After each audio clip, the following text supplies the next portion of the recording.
Saro sa mga nasampulan sa pigkondusir na one-time big-time checkpoint operation kang Highway Patrol Group Bicol sa Barangay Rawis, Legazpi City, ang driver na ini na may lampas na anom na LED lights sa iyang bihikulo na maigot ng gad na pigbabawal. Sigun kay Police Lieutenant Colonel Ruel Salvino, ang aktibidad, partikan sa indang responsibilidad asin ambag sa pagmantinir kang magayon na pasi orden sa komunidad. Urog pangunyan na nagdadakol na ang karnaping incident sa Albay. Siring man na maibitar sa diskwido ang mga motorista. Una po, kaya po nighttime operation po ito. Unang-una po, ma-intercepta itong mga private vehicles na may mga nakakabit na mga illegal accessories ng private vehicles na violation under PD 96, yung unauthorized attachment of accessories sa mga sasakyan like blinkers, fog lights, and yung mga lead lights na masyado pong nakakasilaw na pwede maging cause ng road crash.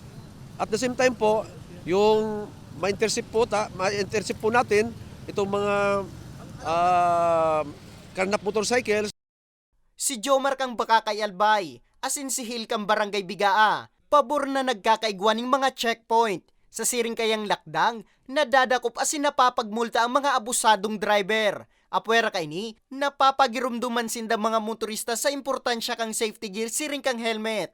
Nakakatabang man po ini na checkpoint pag may mga arog kayo na nakakarnap ng mga sasakyan, at least saro ini sa pagi na ma-retrieve yung Safety po para sa mga motorista.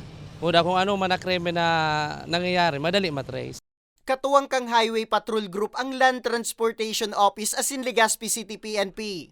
Sa katunayan po, dito sa Legazpi City at Daraga, Municipality of Daraga ay medyo alarming na po yung motor napping. Kasi po ay mayroon po tayong bilang na every week, minsan 2, 3 na nawawalang motor. Apwera sa Legazpi City, pigkondusir man ang one-time big-time operation kang HPG sa iba pang probinsya sa reyon, kung sain, total na 313 ang natikitan, 49 digdi ang gikan Albay, 32 ang na-impound na motorsiklo, asin 4 na bihikulo. Para sa mga baretang tatak Bicol, Nomer Corporal.